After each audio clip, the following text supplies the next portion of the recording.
Hi guys, bore కొడుతుంది. Sunday రోజు కూడా ఎక్కడికి తీసుకెళ్ళవా అంటే మా ఆయన నా బ్రెయిన్ తినబాకు తీసుకోపోతానని చెప్పి చిన్ను నన్ను తీసుకొని ఎక్సెస్ మాల్కి వెళ్ళాడు. Wow, look at the ambience. Chinnu అయితే ఫుల్ ఎంజాయ్ చేస్తుంది. అసలు మాకు ఎప్పుడూ తెలియదు చిన్న ఎక్స్లేటర్లో పర్ఫెక్ట్గా నిల్చోగలుగుద్దని. ఎక్స్లేటర్ అంత బాగా పర్ఫెక్ట్గా దిగుద్దని మాకు అస్సలు తెలియదు. ఎప్పుడు భయపడతా ఉండేవాళ్ళం మాల్కి వెళ్ళినప్పుడు అలా ఎత్తుకోండి. ఫస్ట్ టైం తను అలా నడిచి రావడం చూసి మేము ఎగ్జైటెడ్గా ఉన్నాం. చిన్నుని అడుగుతున్నా, చిన్ను బాగుందా, నచ్చిందా అంటే అంటుంది.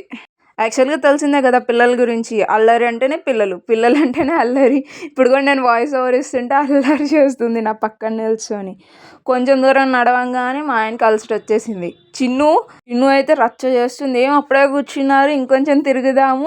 ఎందుకు కూర్చున్నారని అడుగుతా ఉంది మమ్మల్ని, కొడుతుంది కూడా. చూడండి, వాళ్ళ నాన్న అయితే లిటరల్లీ ఇసుగు పుట్టించేసింది. అక్కడ వెహికల్స్లో అందరూ వెళ్తున్నారు, నన్ను ఎక్కించాను. చిన్న ఇంకా చిన్నపిల్లే కదా, ఎందుకు అప్పుడే ఎక్కియడము, భయపడుతుందేమో అనుకుంటే అమ్మో అస్సలు వినలేదు. వాళ్ళ నాన్న కూర్చున్నాడని చెప్పి నువ్వెందుకు కూర్చున్నావు పా అని చెప్పి అంటానే ఉన్నది. సరే కొంచెం దూరంగా వెళ్ళంగానే క్రిస్మస్ డెకరేషన్ అంతా బాగుందని చెప్పి ఫొటోస్ తీసుకుందాం అంటే అస్సలు ఒక్క ఫోటోకి నిల్చోాలా, కానీ శాంటాని చూసి ఇంటికి తీసుకెళ్దాం అంటుంది. నాన్న తీసుకెళ్ళకూడదు నాన్న, కొడతారు, అది ఇది చెప్తుంటే అస్సలు వినట్లేదు, రచ్చ చేస్తుంది. సరే కొంచెం ముందుకు తీసుకురాగానే అక్కడ కార్స్ కనిపించాయి.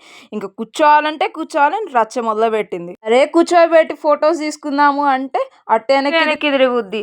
అసలు మాకు లిటరల్లీ ఇంకా టైర్డ్ అయిపోయి ఇంటికి వెళ్దాము, చిన్ను అల్లరి ఎక్కువైపోయిందని ఇంటికి వెళ్దాం అని ఫిక్స్ అయిపోయాం మేము. ఇంకా ఇది మా షార్ట్ బ్లాగ్. ఇలాగే నా వీడియోస్ చూడాలనుకుంటే సబ్స్క్రైబ్ మై ఛానల్ త్రికా జర్నీ.